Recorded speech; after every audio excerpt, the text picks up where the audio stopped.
Pastikan tuan-tuan lock pada paparan saya supaya tuan-tuan tak terganggu dengan paparan orang lain ataupun nama orang lain. Sekali lagi, Aisyah radhiyallahu anha menyebutkan bahawa Nabi sallallahu alaihi wasallam pernah membacakan dalam doa baginda, Allahumma inni a'udzubika min syarri ma amiltu wa syarri ma lam a'mal. Ya Allah, aku berlindung dengan Kau daripada keburukan, dari apa yang aku kerjakan dan daripada apa yang tidak aku kerjakan. Tuan-tuan dan puan-puan, azakumullah. Doa ini adalah doa yang sangat baik. Bahkan inilah dia kehebatan doa Nabi sallallahu alaihi wasallam. Kerana Nabi itu antara mukjizat baginda. Baginda mempunyai jawami'ul kalam. Perkataan yang merangkumi keseluruhan. Kalau berdoa, doa Nabi itu adalah doa yang terbaik kerana mengumpulkan pelbagai jenis kebaikan yang ada padanya. Permintaan Nabi. Kalau Nabi berlindung daripada seluruh keburukan.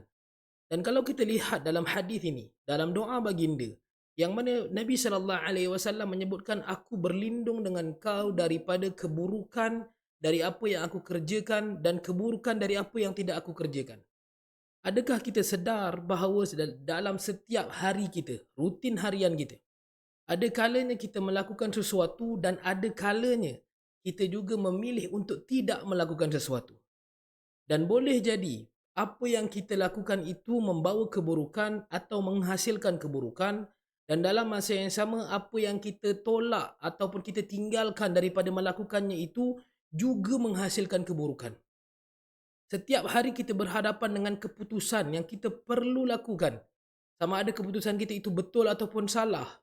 Ianya tetap perlu diteruskan, tetap perlu dilaksanakan. Maka adalah paling baik bagi kita untuk membacakan doa ini, Ya Allah, sesungguhnya aku berlindung dengan Kau daripada keburukan dari apa yang aku kerjakan dan keburukan daripada apa yang aku tidak kerjakan, atau dalam maksud yang lain daripada keburukan dari apa yang aku tinggalkan, apa yang aku pilih untuk tidak lakukan. Sama-sama kita hafalkan doa ini, dan doa ini pendek insya-Allah. Allahumma inni a'udzubika min syarri ma amiltu wa syarri ma lam a'mal. Ya Allah, aku berlindung dengan Kau daripada keburukan dari apa yang aku kerjakan dan apa yang tidak pula aku kerjakan. Kita berhadapan dengan keadaan kita perlu buat sesuatu dan kita perlu tinggalkan sesuatu, atau kita tak sengaja tinggalkan sesuatu, atau kita memang nak tinggalkan sesuatu. Dan daripada apa yang kita kerjakan itu, boleh jadi kita tersilap, boleh jadi kita tersalah, dan apa yang kita pilih untuk tak kerjakan juga boleh jadi mendatangkan keburukan. Maka inilah doa yang terbaik dalam setiap keputusan dan perbuatan kita. Allahumma inni a'udzubika min syarri ma amiltu wa syarri ma lam a'mal. Ahlan wa sahlan wa marhaban bikum kepada semua yang baru sahaja join. Saya lihat banyak betul nama. Setiap kelas banyak betul nama. Selamat datang kepada semua, dan saya sangat mengalu-alukan tuan-tuan untuk menggunakan nama sebenar. Sekurang-kurangnya kita dapat sama-sama berkenalan, dan saya juga dapat mengenali tuan-tuan yang hadir walaupun saya tak boleh nak ingat pun semuanya. Semoga ada manfaat atas kehadiran tuan-tuan. Semoga saya tidaklah menyia-nyiakan masa yang tuan-tuan belanjakan untuk menghadiri majlis ini, insya-Allah. Baik, kita sambung pengajian kita yang lepas. Kita berhenti pada surah Al-Baqarah. Sikit lagi kita nak habiskan tadabbur sebelum kita akan sambung kepada sesi tahsin. Ah, Minggu ni kita akan habiskan tadabbur daripada apa yang telah kita baca. Bagi yang tak biasa dan mungkin kali pertama, kita ada dua sesi, iaitu tahsin dan tajwid, iaitu bacaan, dan kemudian kita ada tafsir dan tadabbur. Kita akan terjemahkan dan kita akan mengambil pelajaran daripada terjemahan Al-Quran, ayat yang kita dah bacakan. Maksudnya ada satu kelas, ada masanya kita akan bacakan 2 atau 3 muka surat. Kemudian kelas itu akan fokus untuk bacaan saja. Kita akan tanya siapa yang nak baca, sila tekan 1, maka tuan-tuan akan tekan 1 dekat ruang chat, maka saya akan bagi peluang untuk membaca dan saya akan betulkan mana-mana bahagian yang bersesuaian. Dan kemudian selepas dibaca 3 muka surat atau 2 muka surat, barulah kita akan tadabbur, dan sesi tadabbur tentunya mengambil masa yang lebih panjang. Kalau nak habiskan 2 atau 3 muka macam sekarang ni, kita dah mungkin 2 bulan baru habis 3 muka surat punya tadabbur. So tadabbur ni dia lebih panjang lah sesinya. Dan setiap bulan pada minggu terakhir dalam setiap bulan adalah minggu off week. Sama macam minggu hadapan, kita akan off week kerana saya perlu mengambil satu minggu khusus untuk saya fokuskan kepada beberapa rutin kerjaya saya yang lain yang saya perlu cover. Jadi setiap bulan hujung minggu, minggu terakhir adalah minggu off week. Jadi kita akan bersiaran selama 3 minggu berturut-turut dan minggu terakhir setiap bulan adalah minggu off week. Baik, kita sambung. Pada pertemuan yang lepas kita berhenti pada ayat 217. 217 ni adalah ayat yang panjang. Ayat yang panjang di mana kalau masih ingat kepada yang masih yang hadir pada pertemuan yang lepas, kalau masih ingat kita membincangkan tentang bagaimana Allah Subhanahu Wa Taala menyebutkan bahawa uh, al-fitnah, yakni kekacauan ataupun kerosakan ataupun huru-hara yang dilakukan oleh musyrikin Makkah, orang-orang yang memerangi Allah dan Rasulnya, itu adalah lebih besar daripada membunuh mereka pada bulan-bulan haram.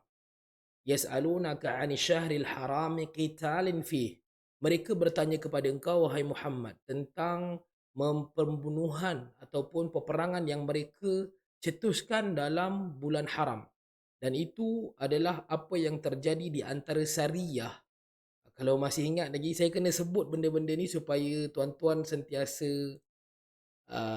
memorize, boleh ingat bila disebut selalu.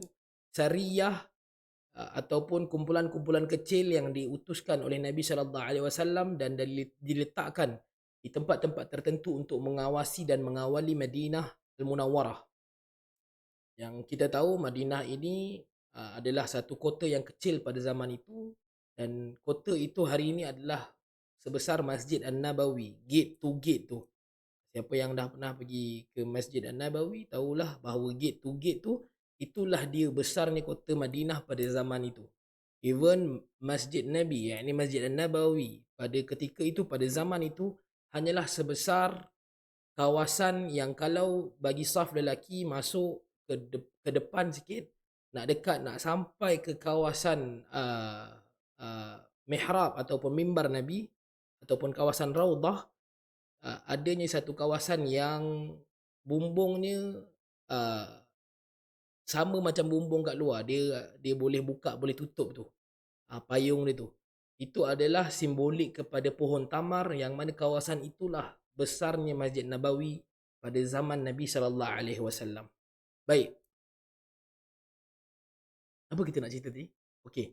So Sariyah ini dihantar oleh Nabi SAW untuk menjadi pengawal di kawasan hudud ataupun batasan-batasan Madinah, laluan-laluan Madinah. Dan kerana itu juga Abu Sufyan bin Harb radhiyallahu an, sebelum Islamnya beliau, ketika mengemudi satu rombongan perdagangan ke Syam, beliau memilih untuk melalui satu jalan yang lain, tidak melalui kawasan Madinah, kerana Madinah adanya Sariyah yang diketuai oleh Sa'ad bin Abi Waqqas, yang diketuai oleh Hamzah bin Abdul Muttalib dan beberapa sahabat yang besar yang memang diketahui kepahlawanan mereka. Jadi Abu Sufyan bin Harb ketika membawa barang dagangan, yang mana barang dagangan itu merangkumi harta-harta orang-orang muslimin yang berhijrah ke Madinah. Ketika mereka berhijrah, harta mereka dirampas. Mereka berhijrah selai sepinggang. Mereka muhajirin. Muhajirin ini adalah orang-orang muslimin yang berhijrah ke Madinah. Harta mereka dirampas dan dibawa oleh rombongan ini. Abu Sufyan bin Harb bersama dengan 40 orang membawa harta ini untuk diniagakan di Syam. Maka ketika pulangnya beliau, Nabi SAW mengajak mana-mana sahabat yang mahu bersama dengan Nabi SAW untuk menyekat perjalanan Abu Sufyan bin Harb bersama dengan rombongan perdagangannya. Idea asalnya adalah untuk untuk menghalang dan mengambil semula harta-harta milik mereka. Sekadar itu. Namun pergerakan Nabi sallallahu alaihi wasallam bersama dengan para sahabat radhiyallahu anhum ajma'in seramai 300 orang ketika itu dihidu oleh Abu Sufyan yang tentu sekali beliau bukanlah satu orang yang tak ada ilmu tentang musafir. Beliau bahkan pakar. Beliau boleh tahu di kawasan ini selamat atau tidak. Beliau boleh tahu siapakah yang melalui kawasan ini. Sehingga beliau dapat menghidu adanya kewujudan orang-orang Madinah di kawasan tersebut. Lalu beliau mengubah lagi arah perjalanan balik dan menghantar Damdam, satu orang utusan beliau untuk ke Makkah dan memberitahu Makkah bahawa Abu Sufyan bin Harb tak tahulah boleh sampai balik ke Makkah ataupun tidak kerana mereka diancam oleh orang-orang Madinah yang berada di laluan mereka pulang ke Makkah.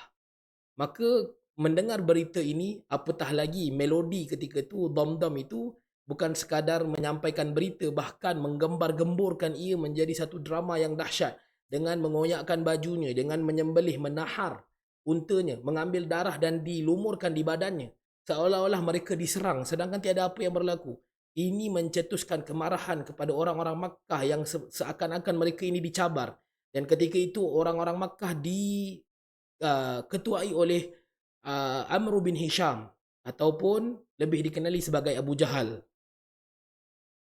Maka bergeraklah Abu Jahal bersama dengan 1,000 orang tentera walaupun dia mengetahui bahawa tentera muslimin ada lebih kurang 300 orang sahaja daripada perkiraan dan anggaran yang dibawakan oleh Abu Sufyan bin Harb radhiyallahu an. Ini kisah sebelum Abu Sufyan bin Harb menjadi seorang Islam ketika pembukaan Makkah. Ini adalah peristiwa yang berlaku pada tahun kedua Hijrah. Bergeraklah mereka menuju ke Badar kerana di situlah dinyatakan bahawa orang-orang Madinah berada di sana. Maka itulah dia bagaimana berlakunya peperangan Badar yang Allah Subhanahu wa taala memerintahkan buat kali pertama untuk muslimin tidak meninggalkan medan itu dan berperang kerana Allah Subhanahu wa taala.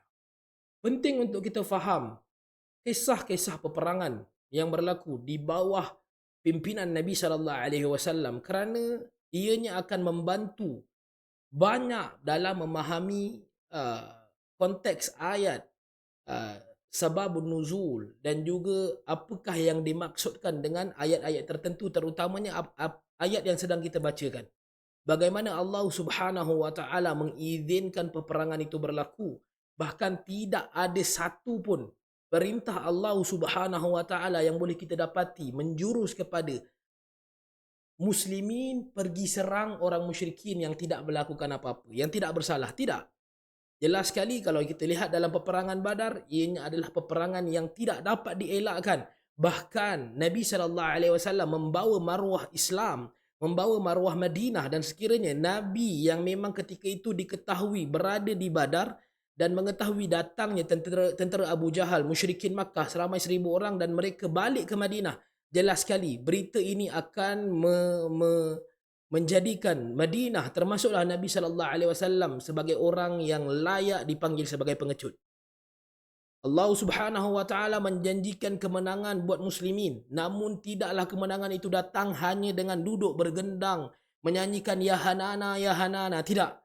Bahkan muslimin mereka mengangkat senjata dengan apa yang mereka ada. Mereka bersiap, bahkan mereka mengatur strategi. Nabi sallallahu alaihi wasallam bermusyawarah dengan para sahabat radhiyallahu anhum ajma'in. Nabi tanya kepada Umar bin Khattab, Nabi tanya kepada Abu Bakar As-Siddiq, Nabi tanya kepada sahabat dari kalangan muhajirin, dan mereka menyatakan bahawa kami dah hidup susah dengan kau, yakni 13 tahun di Makkah, maka sepatutnya tidak perlu ditanyakan. Maka Nabi SAW kemudiannya menjeling dan bertanya kepada sahabat dari kalangan Ansar yang mereka ini jelas sekali baru setahun dua bersama dengan Nabi SAW. Ditanyakan kepada Sa'ad bin Mu'adh, kata Sa'ad bin Mu'adh, la naqulu kama yaqulul yahud. Kami tidak akan mengatakan kama yaqulu bani Israel. Kami tidak akan mengatakan seperti mana yang dikatakan oleh Bani Israel kepada Nabi Musa. Ketika mana Nabi Musa alaihi salatu wasalam diperintahkan oleh Allah Subhanahu wa taala untuk membawa Bani Israel untuk masuk ke dalam bumi Palestin, yang mana di dalamnya adanya orang-orang qauman jabbarin, orang-orang yang gagah perkasa. Kemudian kata Bani Israel, Fadhhab anta wa rabbuka faqatila inna hahuna qa'idun. Kami tak akan pergi gaduh dengan orang-orang macam tu. Dia orang tu kuat. Engkau dengan Tuhan kau pergi gaduh dulu. Kami tunggu kat sini. Inilah perkataan Bani Israel selepas Nabi Musa menyelamatkan mereka. Selepas Nabi Musa AS membebaskan mereka daripada cengkaman Fir'aun. Mereka menyelisihi Nabi mereka depan mata Nabi mereka. Kata Sa'ad bin Mu'adh, kami tak akan kata begitu. Tapi kami katakan, engkau pergi dengan Tuhan kau perang. Dan kami ada dengan kau. Wa nahnu qaumun ma'ak. Kami adalah kaum yang akan bersama dengan kau. Kamilah pasukan yang akan bersama dengan kau. Betapa hebatnya iman para sahabat radhiyallahu anhum ajma'in. Sehingga ketika mana Nabi SAW melihat kedatangan 1000 tentera musyrikin di hadapan Nabi. Yang Nabi ketika itu berada di tempat yang sedikit tinggi berbanding yang lain.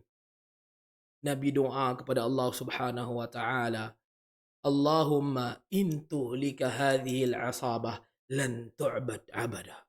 Ya Allah, kalaulah engkau duga hari ini muslimin akan kalah, pasukan ini akan kalah, nescaya tak akan ada orang lagi yang akan menyembah engkau. Maksudnya itulah dia generasi terbaik yang ada ketika itu. Mereka lah orang terbaik yang ada bersama dengan Nabi sallallahu alaihi wasallam. Selesai Nabi doa.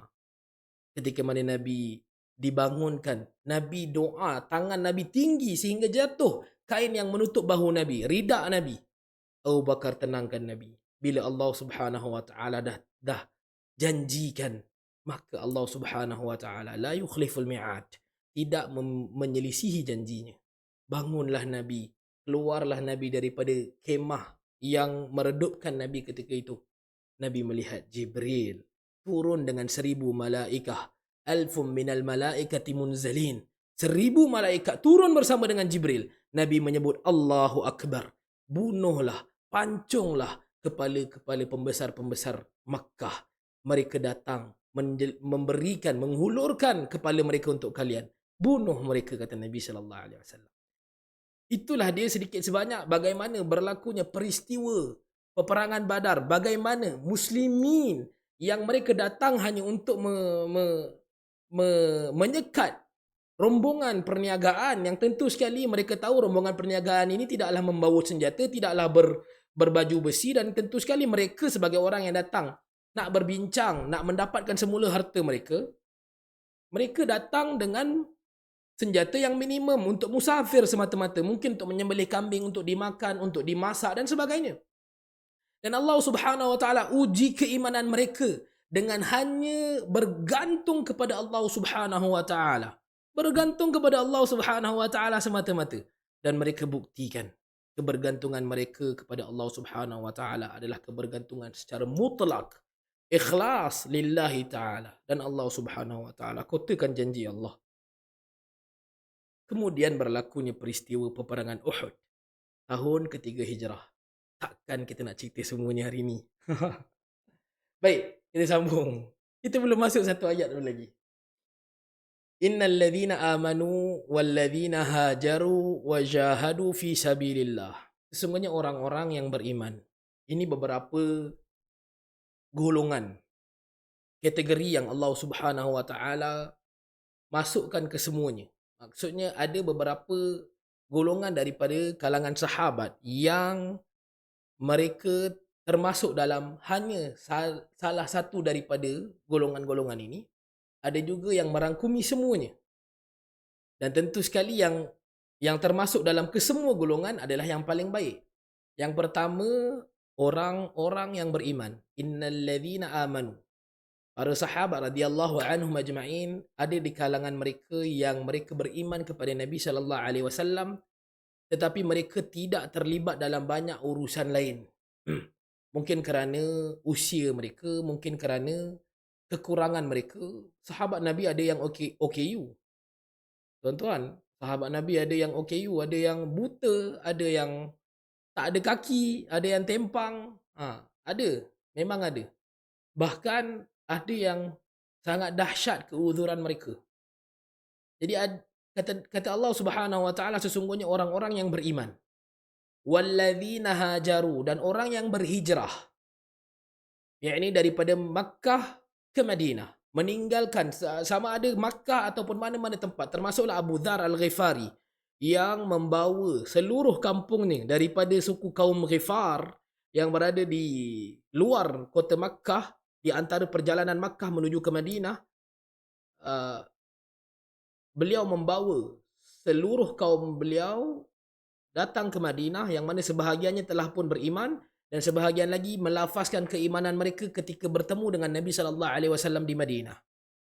Maka tidak semestinya hijrah ini daripada Makkah ke Madinah, tapi hijrah juga daripada mana-mana kawasan, dan mereka datang ke Madinah untuk bersama dengan Nabi sallallahu alaihi wasallam, meninggalkan kesenangan dan keselesaan mereka di kampung halaman, meninggalkan kekayaan yang mungkin simpanan jutaan ataupun ratusan ribu yang mereka telah kumpulkan turun temurun, mereka tinggalkan demi bersama dengan Nabi sallallahu alaihi wasallam.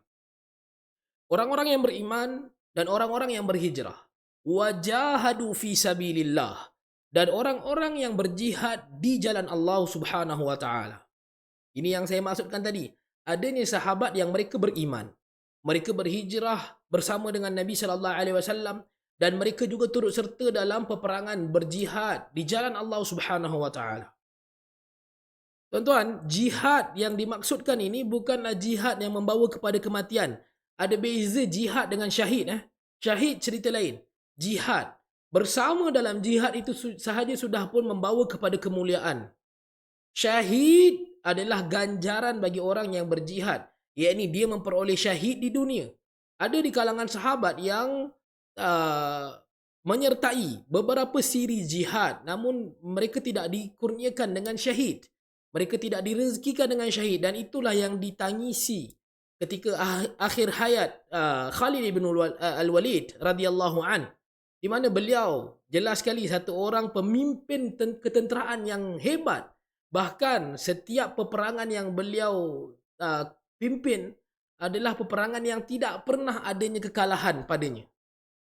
Sehingga Umar bin Khattab radhiyallahu an menggugurkan Khalid bin Al-Walid radhiyallahu an daripada menjadi pemimpin ketenteraan kerana takut manusia ta'assub dengan Khalid bin Al-Walid. Namun Khalid bin Al-Walid yang kita tahu dalam kisah peperangan Tabuk, beliau, maafkan saya, peperangan Mu'tah, beliau sehingga menggantikan pedang yang patah sebanyak 9 bilah. 9 pedang, tahu, tak mati-mati dia tu. Tak mati-mati. Dalam peperangan-peperangan yang lain, dalam siri peperangan yang lain, beliau juga tidak direzekikan dengan syahid. Maka ada beza antara jihad dengan syahid. Orang-orang yang beriman, yang berhijrah, dan juga orang yang berjihad di jalan Allah, ulaika yarjuna rahmatallah.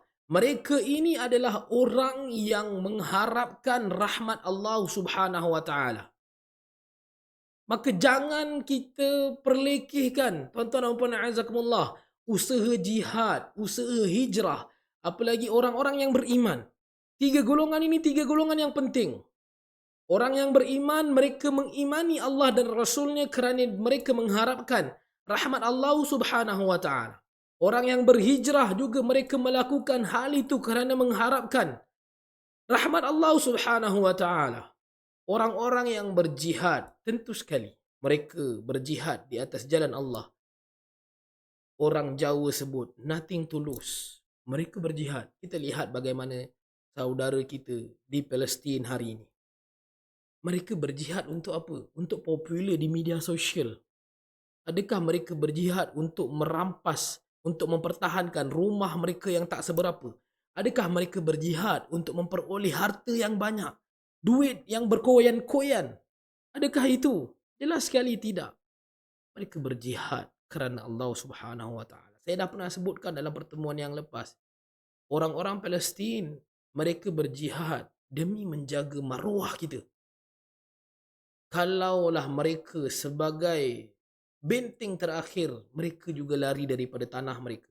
Mereka meninggalkan medan peperangan, maka Muslim seluruhnya, termasuklah kita, akan dilihat sebagai agama yang pengecut. Hanya kerana mereka, kita hari ini dilihat sebagai agama yang hebat.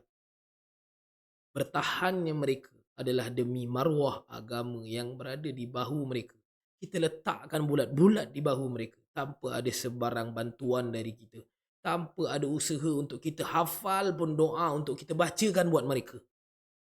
Maka kitalah yang akan jawab di hadapan Tuhan kelak. Adakah kita bayangkan ketika mana sampainya hari kiamat kelak, kita akan dibangkitkan dan kita akan melihat saudara Palestin kita dan kita nak bagi tahu dia yang aku nak bersama dengan kau. Adakah kita rasa kita layak ketika itu? Adakah kita rasa kita akan di diperakui oleh mereka sebagai orang yang selama ini membantu mereka, mendoakan mereka, ataupun mungkin naudzubillah kita akan dibangkitkan dan mereka langsung tidak mengenali kita. Tuan-tuan dan puan azakumullah. Kata Allah Subhanahu wa taala, wallahu ghafurun rahim. Dan Allah lah Maha Pengampun lagi Maha Mengasihani. Kita lihat konteks ayat ni. Kita nak faham bagaimana Allah Subhanahu wa taala menggunakan uslub ataupun gaya bahasa di mana bila Allah Subhanahu wa taala menyebutkan sesuatu dan kemudian Allah menyebutkan tentang sifat Allah. Dalam ayat ini Allah Subhanahu wa taala menyebutkan tentang orang yang beriman, orang yang berhijrah dan orang yang berjihad di jalan Allah Subhanahu wa taala. Dan kemudian ditutup dengan perkataan sifat, yakni Allah itu Maha Pengampun lagi Maha Mengasihani. Di manakah kesinambungannya? Pengampun yang Allah Subhanahu wa taala bawakan sifatnya di sini adalah merujuk kepada kesalahan ataupun dosa yang telah dilakukan oleh orang-orang ini sebelumnya. Maksudnya bagi orang-orang yang beriman, sebelum mereka beriman, mereka membawa dosa yang banyak, Allah ampunkan semuanya. Orang-orang yang berhijrah, sebelum mereka berhijrah tentu sekali adanya dosa mereka, maka Allah ampunkan. Bahkan Allah menggunakan kalimah ghafur, sifat Allah yang memiliki keampunan dan menyebarkan keampunan. Maksudnya bukan semata-mata terhenti pada hijrah, maka dosa kalian sebelum hijrah itu diampunkan. Bahkan ia juga merangkumi hijrah selepasnya. Selagi mana niat mereka, selagi mana ikhlasnya mereka terjaga istiqamah, maka selagi itu Allah ampunkan dosa mereka. Dan begitu juga dengan orang yang berjihad, tentu sekali jihad mereka yang murni menjadikan mereka itu berada di bawah pengampunan Allah Subhanahu wa taala. Sebab tu ada hadis riwayat Bukhari, maafkan saya.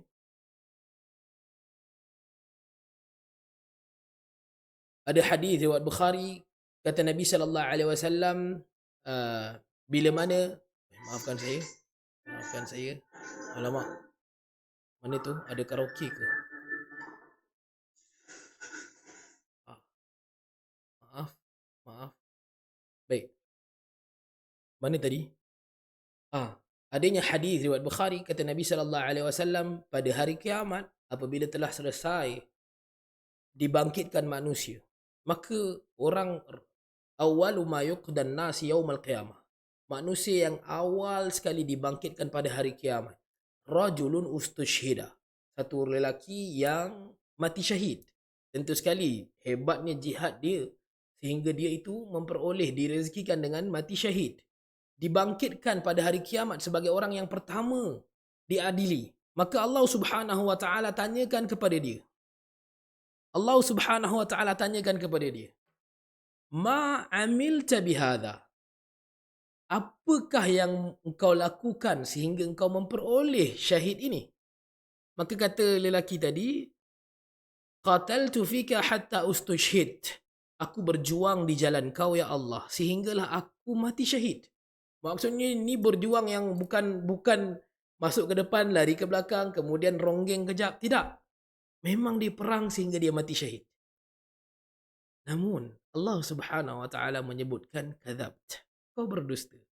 Qatalta liyuqalu jari. Engkau berjuang, engkau berperang supaya engkau digelar sebagai pejuang, sebagai pahlawan. Engkau nak nama engkau, keluarga engkau mendapat penghormatan sebagai pahlawan. Fasuhiba ala maafkan saya, sebelum ditanyakan, dibawakan kepada lelaki tadi, ditunjukkan kepadanya nikmat-nikmat dan dia tahu inilah apa yang telah Allah Subhanahu wa taala janjikan kepadanya. Maka barulah Allah tanyakan, apa yang kau buat sampai kau dapat semua ni? Maka kemudian Allah Subhanahu Wa Taala buktikan yang dia itu menipu, kerana dia itu tidaklah berjuang kerana Allah Subhanahu Wa Taala, melainkan untuk diangkat namanya, diangkat keluarganya supaya dia mendapat pengaruh dunia. Maka kata Allah Subhanahu Wa Taala, selesaikan urusan dia, dan fasuhiba ala wajhi hatta ulqiya finnar, diseret dengan wajahnya dan dicampakkan ke neraka.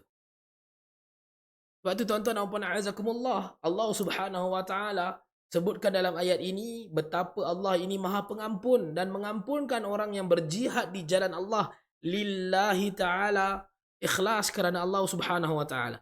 Dan kemudian Allah Subhanahu Wa Taala membawakan satu lagi sifat, iaitu Rahim, yang mengurniakan, menyebarkan kasih sayang. Kesinambungan daripada golongan-golongan ini, golongan-golongan yang Allah Subhanahu Wa Taala sebutkan sebagai orang yang beriman, tentu sekali bila mereka mendapat keampunan, mereka pasti akan mendapat kasih sayang, yakni rahmat Allah Subhanahu Wa Taala. Begitulah cara kita memahami uslub ataupun gaya bahasa Allah Subhanahu Wa Taala dalam Al-Quranul Karim. Bila Allah Subhanahu Wa Taala membawakan perkataan-perkataan bersifatkan sifat Allah Subhanahu Wa Taala. Kita lihat bagaimana Allah Subhanahu Wa Taala sebutkan dalam surah Al-Masad, bila Allah Subhanahu Wa Taala mencela Abu Lahab. Tuan-tuan kenal kan Abu Lahab, pakcik Nabi, dan juga isterinya Ummu Jamil. Kata Allah Subhanahu Wa Taala, ma aghna anhu maluhu wa ma kasab.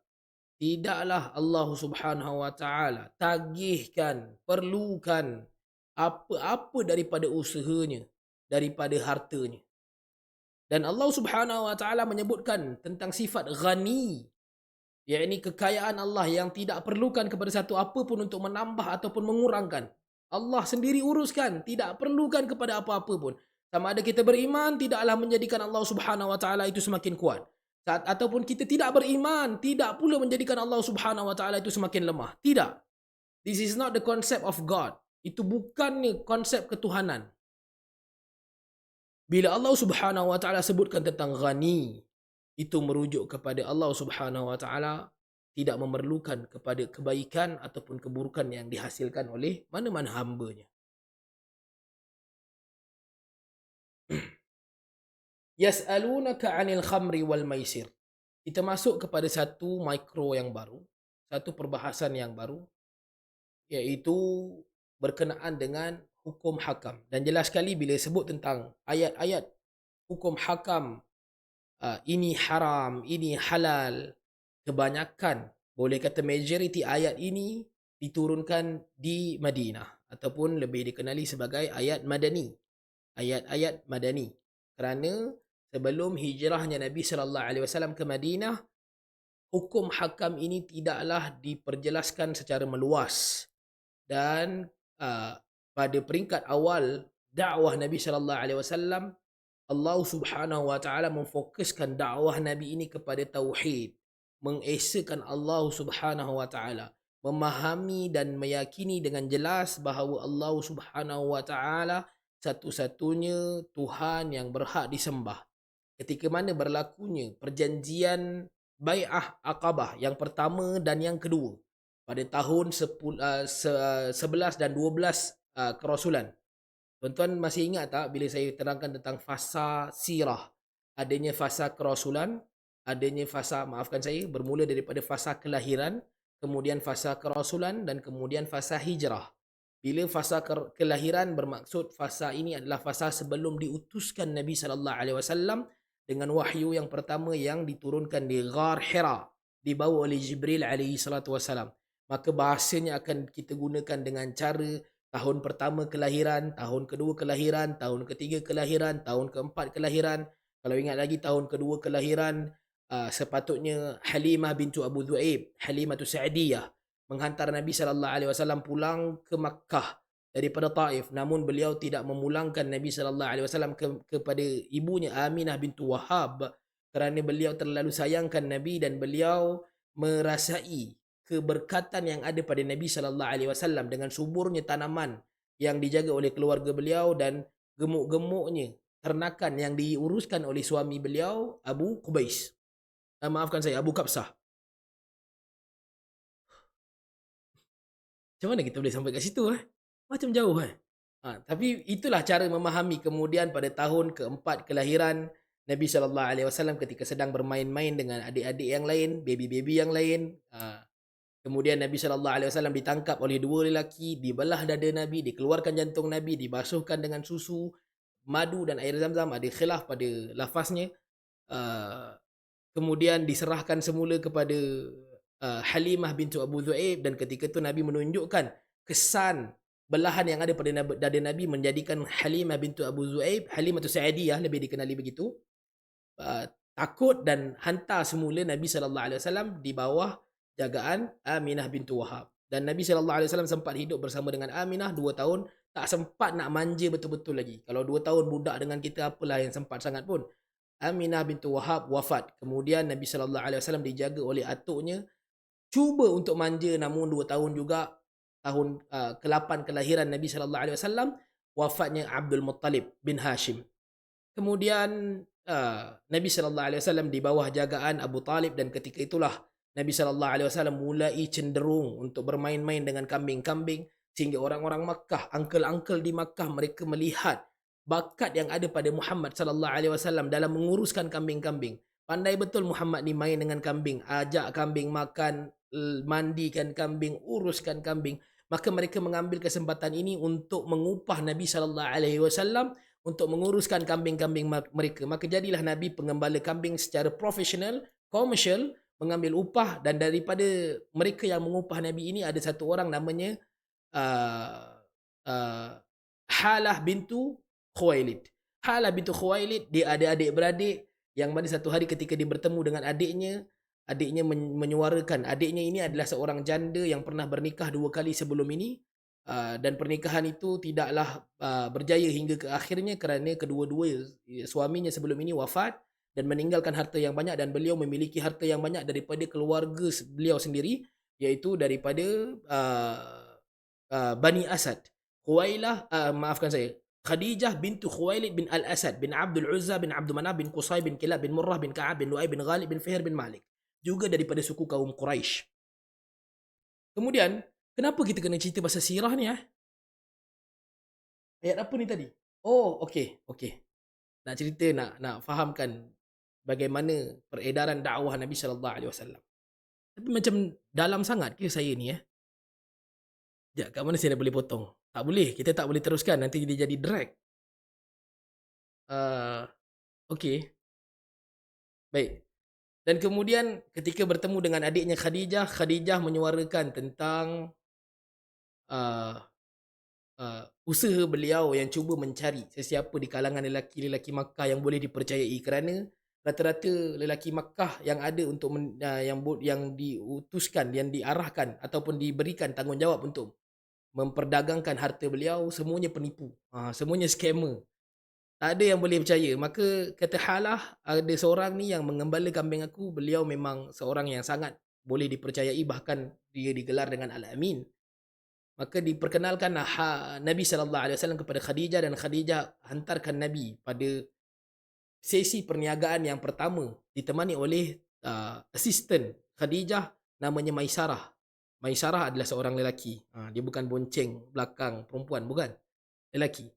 Dan ketika baliknya daripada Syam, itulah dia perniagaan pertama yang dibawa oleh Nabi ke Syam. Ketika balik daripada Syam, Maisarah mereportkan, menghantar sales report kepada Khadijah, memberitahu kepada Khadijah dan kita tak akan dapat satu orang yang sebegini hebat. Maksudnya boleh percaya, jujur dalam berniaga, one to one, tak ada apa-apa nak disorokkan. Maka Khadijah semakin hari semakin mengenali Nabi, semakin mencintai Nabi. Maka akhirnya ditanyakan kepada Nabi SAW melalui beberapa kawan kenalan, dan Nabi SAW dipendekkan cerita memilih untuk setuju untuk cuba propose Khadijah. Dia macam malu tapi mahu lah. Baik. So ketika bernikah dengan Khadijah, Nabi SAW mulai didatangi mimpi-mimpi. Kita dah baca hadis tu dalam beberapa siri yang lepas, saya rasa awal dulu, 3 tahun lepas punya kelas, saya rasa 2 tahun lepas punya kelas, tentang bid'il wahyi, wahyu yang pertama.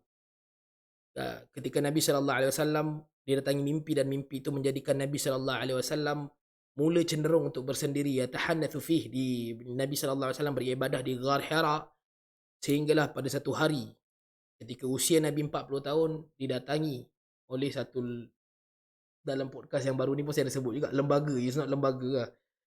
Sebab Melayu memahami lembaga ni sebagai orang sebagai hantu kan, tapi Jibril bukan lembaga lah.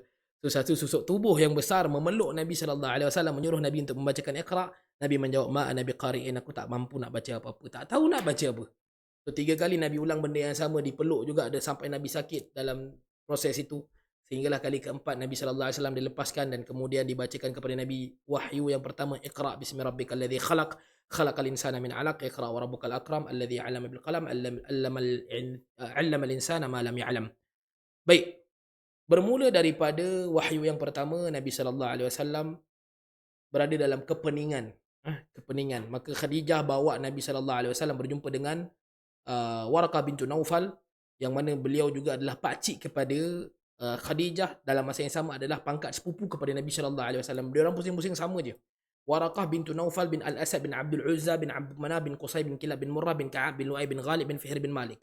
Dan Nabi sallallahu alaihi wasallam Muhammad bin Abdullah bin Abdul Muttalib bin Hashim bin Abdul Manaf bin Qusay bin Kilab bin Murrah bin Ka'ab bin Fihr bin Malik. Dia sama. Dia bertembung pada moyang-moyang mereka. So pusing-pusing sama je Quraisy. Maafkan saya. Baik. Okey. Mana tadi kita? Dan kemudian, kenapa saya mutekan? Tak boleh Saya minta maaf saya kena mutekan, nanti mengganggu. Tapi saya tak boleh pula. Kan mute ni tak jadi. Mana Okey. Saya mohon jasa baik tuan-tuan untuk mutekan mic masing-masing. Kat mana kita tadi? Okey. So dibawa bertemu dengan Waraqah bin Naufal. Waraqah bin Naufal terangkan bahawa itu adalah namus. Namus ini adalah nama kepada Jibril yang menggunakan bahasa Ibrani dalam kitab Taurat. Ya'ti bi Musa, kata Warqah bin Naufal, itulah dia namus yang dulu datang kepada Musa, iaitu membawa wahyu kepada Musa alaihi salatu wassalam. Kerana Warqah bin Naufal adalah satu orang yang arif dalam penterjemahan kitab Taurat ke dalam bahasa Arab. Jadi setelah diterangkan kepada Nabi sallallahu alaihi wasallam apakah keadaan Musa alaihi salatu wassalam, ya laitani kuntu jad'an, kata Warqah bin Naufal, betapa beruntungnya kalau aku ni masih muda dan gagah perkasa. Aku pasti akan mempertahankan kau ketika mana kau disingkirkan, diusir daripada kampung kau, daripada tempat kau. Kata Nabi sallallahu alaihi wasallam, "Amukhrijiyana, takkanlah aku ni." Yakni Nabi sallallahu alaihi wasallam yang tak ada buat masalah dengan orang, tak ada menzalimi orang, bahkan Nabi digelar sebagai alamin. Mana mungkin aku ini diusir daripada tempat aku? Bagaimana orang boleh membenci aku? Kata Warqah bin Naufal, itulah yang dilalui oleh semua Nabi pun. Maka Nabi dapat keyword Nabi, maka Nabi mencari petunjuk, dan selang beberapa hari datanglah satu lagi wahyu, ya ayuhal muzammil qumil laila illa qalila, maafkan saya, ya ayuhal muddathir qum fa'anzir wa rabbaka fakabbir wa thiyabaka fatahhir war rujza fahjur wa la tamnun tastakthir. Wa Nabi sallallahu alaihi wasallam mendapat perintah untuk menyampaikan wahyu, menyampaikan agama kepada orang-orang yang dekat dengan Nabi sallallahu alaihi wasallam. Wa anzir ashiratakal aqrabin, dan berilah peringatan kepada keluarga engkau dan juga orang-orang yang rapat dengan kau. Maka berlalulah dakwah secara sembunyi-sembunyi ini selama 3 tahun, sehingga akhirnya Allah Subhanahu wa taala setelah dipersiapkan Nabi dah mula pandai cakap dengan orang, dah mula pandai seru orang, dakwah orang daripada kalangan terdekat. Dan ini juga adalah satu pendekatan yang baik bagi kita. Sebelum kita mula untuk berhadapan dengan manusia secara umum, kita boleh mulakan daripada peringkat kecil. Itu lebih baik daripada kita tak buat apa-apa. Itu lebih baik. Sebab tu kita adanya konsep kekeluargaan, institusi kekeluargaan, yang mana melalui kekeluargaan ini jugalah kita menyampaikan dakwah kita, mengajak keluarga kita kepada kebaikan, dan kita dipertanggungjawabkan, terutamanya lelaki, untuk sentiasa menegur, untuk sentiasa memperingatkan, dan bahkan dianggap sebagai dayus apabila kita mendiamkan daripada kesalahan-kesalahan ataupun kemungkaran-kemungkaran yang dilakukan oleh ahli keluarga kita, terutamanya isteri kita. Sebab tu tuan-tuan, suka atau tak, kepada kakak kita, kepada adik-beradik kita, kepada mak kita, maka sebagai lelaki kita ada tanggungjawab yang besar untuk menegur mereka, untuk menyampaikan kebenaran kepada mereka. Suka atau tak itu akan jadi poin yang kedua. Yang penting kita selamatkan diri daripada menjadi dayus. Dan kalau dalam keluarga itu isteri, atau maafkan saya, suami ataupun lelaki tak function, maka isterilah yang ambil tanggungjawab ini. Boleh jadi ada kalanya kita ada pasangan yang tak pandai bercakap, yang pendiam, yang murung, 90%, 10% senyum, kan. So, kitalah kena ambil tanggungjawab ini. Jangan biarkan keluarga kita, terutamanya orang-orang yang ada di sekeliling kita ni, ah, lalai dalam kemungkaran. Baik. Kemudian Allah Subhanahu Wa Taala memerintahkan Nabi sallallahu alaihi wasallam untuk berdakwah secara terang-terangan, dan jelas sekali proses ini 3 tahun dakwah sembunyi-sembunyi, dan kemudian tahun keempat kerasulan. Ini dah mula fasa yang kedua tadi. Tadi kelahiran, sekarang dah fasa kerasulan. Tahun pertama kerasulan, tahun kedua kerasulan, tahun ketiga kerasulan, tahun keempat kerasulan, mulanya dakwah secara terang-terangan. Dakwah secara terang-terangan dijalankan, dan tentu sekali apabila dakwah secara terang-terangan dijalankan, maka datangnya provokasi demi provokasi yang dibawakan oleh orang-orang musyrikin Makkah, yang Allah Subhanahu Wa Taala angkat provokasi-provokasi ini sebagai fitnah. Dan kerana itu Allah Subhanahu Wa Taala menyebutkan al-fitnatu asyaddu minal qatl. Fitnah yang mereka bawakan itu adalah lebih dahsyat daripada kita membunuh mereka. Maksudnya Allah Subhanahu Wa Taala membenarkan orang-orang muslimin untuk membunuh mereka dalam peperangan yang fair and square. Maksudnya bukanlah membunuh mereka ketika sedang tidur, tidak juga membunuh mereka ketika membunuh anak-anak mereka dalam hospital seperti mana yang dilakukan oleh Zionis kepada orang-orang Palestin hari ini. Mereka membunuh orang-orang ini, musyrikin ini, di medan perang, di medan yang memang tujuannya untuk perang. Dan kerana itu Nabi sallallahu alaihi wasallam juga pernah menyebutkan al-harbu khadda'ah. Peperangan itu adalah bagaimana kita mempermainkan tipu daya kita, yakni yang penting kita kena menang. Itu medan peperangan, dia ada special case, dan itulah yang dibenarkan oleh Allah Subhanahu Wa Taala. Bukannya kita pergi kedai gadget Cina, tiba-tiba kita pergi bunuh dia, tidak. Ini konteks. Inilah yang disalahartikan oleh sebahagian orang yang mengatakan bahawa agama Islam ini adalah agama peperangan, agama kekejaman, agama keganasan. Itu adalah konteks yang salah. Baik. Jadi 13 tahun Nabi sallallahu alaihi wasallam berdakwah di Makkah. Nabi dihurung dengan pelbagai jenis tentangan, siksaan kepada para sahabat radhiyallahu anhum ajmain. Bahkan Nabi sendiri hampir dikasari oleh secara fizikal, maksudnya Nabi dah pernah kena ludah, Nabi dah pernah kena baling dengan najis unta, isi perut unta, usus unta, di Safwa, betul, di Bukit Safa. Dan itulah yang ketika Nabi sallallahu alaihi wasallam akhirnya berjaya melaksanakan umrah pada tahun ke-7 Hijrah, Nabi sallallahu alaihi wasallam mengagungkan Allah Subhanahu wa taala di Bukit Safa dan Marwah, kerana Nabi ingat itulah tempatnya Nabi sallallahu alaihi wasallam dihina, dibaling ketika Nabi sedang salat bersama, ditemani oleh Fatimah bintu Rasulullah sallallahu alaihi wasallam yang masih kecil ketika tu. Bila Nabi sedang sujud, mereka baling isi perut unta ke atas kepala Nabi sallallahu alaihi wasallam.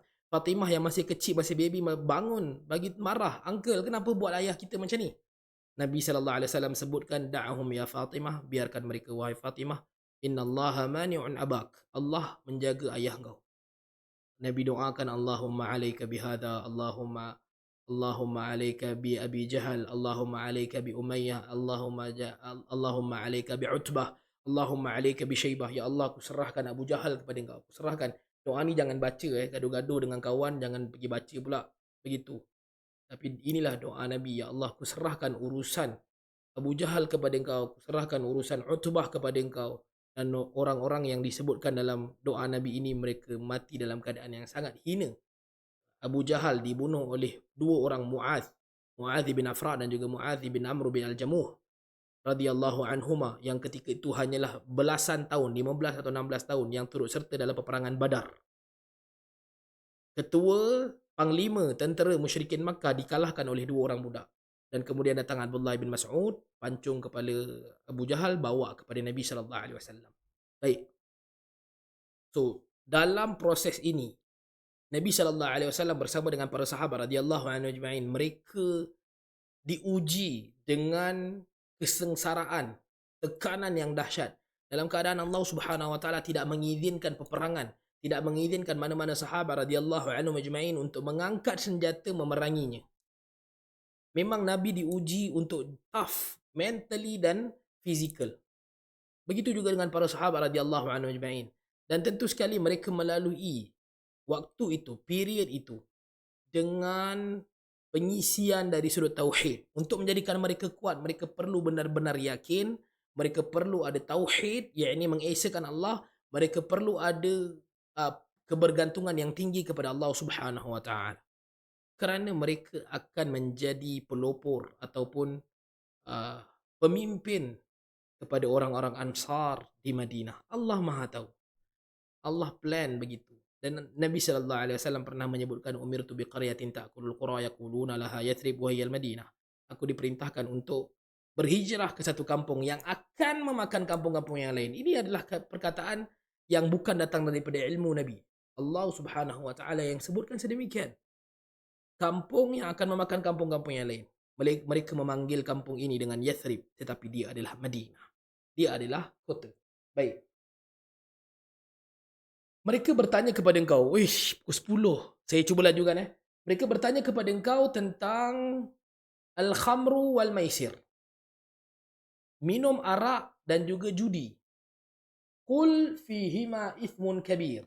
Katakanlah wahai Muhammad, kedua-duanya itu ada padanya dosa yang besar. Wa manafi'ul linnas. Walaupun kedua-dua ini ada manfaatnya kepada manusia. Kita kalau nak sebutkan manfaat dari sudut arak, mungkin dia bawa ekonomi yang bagus, kan? Dia menjana pendapatan negara dan seumpamanya. Dari sudut judi pula mungkin dia akan mengisi masa lapang, dijadikan sukan tambahan dalam Commonwealth, begitulah kalau kita nak sebutkan manfaatnya. Namun kata Allah Subhanahu wa taala, wa ithmuhuma akbaru min naf'ihima. Namun keburukan yang ada pada dua benda ini adalah lebih besar daripada apa yang kita boleh dapatkan dari manfaat. Nampak tak, Allah Subhanahu wa taala bukanlah meletakkan haram itu secara mutlak kau kena ikut bodoh. Tidak, Allah bahkan menceritakan ya ada manfaatnya tapi keburukannya tentu sekali Allah yang Maha tahu. Allah tahu dan kita sendiri boleh jelaskan. Kalau kita buat list kebaikan dan keburukan, keburukan itu lebih besar daripada apa yang boleh dimanfaatkan daripada dua perkara ini. Wa yas'alunaka madza yunfiqun. Dan mereka bertanya juga kepada engkau wahai Muhammad tentang apa yang mereka boleh jadikan sebagai infak. Bagaimanakah bentuk harta yang mereka perlu infakkan? Apakah jenis harta yang mereka perlu keluarkan, belanjakan di jalan Allah? Infak ni maksudnya belanja di jalan Allah, dia bukan infak. Infak kat mana? Infak dekat Jaya Grocer. Itu bukan infak. Infak ni keluarkan di jalan Allah. Mereka bertanya kepada engkau, orang-orang beriman tanya kepada engkau wahai Muhammad, apakah yang mereka patut belanjakan? Maka kata Nabi sallallahu alaihi wasallam, al-afu. Qulil af. Katakanlah wahai Muhammad, al-afu. Al-afu ini maksudnya apa-apa yang lebih daripada kecukupan. Ingat lagi doa yang itu dalam kelas lelaki Nabi sallallahu alaihi wasallam bacakan doa daripada hadis riwayat Abdullah ibn Mas'ud radhiyallahu anhu, wafat pada tahun 32 Hijrah di Kufah. Kata Nabi sallallahu alaihi wasallam, Allahumma inni as'aluka al-huda wal tuqa wal afafa wal ghina. Ya Allah, aku memohon kepada engkau hidayah, petunjuk, at-taqwa dan ketakwaan dan juga kecukupan, al-afaf, maafkan saya, al-afaf, ketenangan, wal ghina dan juga kekayaan, yakni yang kecukupan yang tidak meminta-minta. Al-af maksudnya lebihan daripada apa yang menjadi keperluan. Kita dah makan, kita dah ada pakaian, maka lebihan itulah dia yang perlu diinfakkan. Nampak tak? Tuan-tuan, kita mungkin fikir kita kena kumpul. Sedangkan Al-Quran dan As-Sunnah, agama mengajarkan kita untuk tidak mengumpul. Apa yang ada daripada bentuk lebihan, kita kena belanjakan ke jalan Allah. Infakkan ke jalan Allah. Tapi kita, yelah kita ikut sifu-sifu bisnes kita lah kan. Sifu-sifu macam mana, tips-tips bagaimana menjadi jutawan dalam masa 3 tahun. Begitulah. Tapi tuan-tuan, harta kita ni kalau kita kumpul, ma yanfa'. Wallahi ma yanfa'. Tidak menjadi manfaat untuk akhirat kita. Kita kumpul, kita simpan, tidak menjadi manfaat. Dengan jelas Allah Subhanahu Wa Taala menyebutkan dalam hadis kursi, anfik unfik alaik, unfik anfik alaik. Kau berinfak untuk aku, yakni untuk agama, untuk jalan Allah, aku infak ke atas kau. Tentu sekali kita tahu Allah Maha Kaya. Kalau kita jumpa satu orang kaya, dia bagi tahu, Ustaz bagi kat orang tu RM10, saya akan bagi Ustaz. Kita expect dia akan bagi kita RM10 ke? Sebab kita tahu dia tu super kaya. Confirm, entah kalau kita bagi orang tu RM10, mesti dia akan bagi aku sebiji kereta Merc. Begitulah gambarannya. Dan kita tahu bahawa Tuhan, Allah Azza wa Jal, Tuhan yang Maha Kaya, lebih kaya daripada apa yang kita pernah jumpa dan kita pernah lihat di media sosial, daripada mana-mana hamba. Allah jauh lebih kaya daripada itu. Apa yang kita perlu takutkan? Kadzalika yubayyinullahu lakumul ayati la'allakum tatafakkarun. Begitulah Allah Subhanahu wa taala menerangkan kepada kalian ayat, keterangan-keterangan, la'allakum tatafakkarun, supaya kalian sentiasa menggunakan akal fikiran. Kalian sentiasa berfikir. Wallahu a'lam. Ada soalan? Maafkan saya, kita exceed pukul 10 jadi 10:04. Ada soalan tak?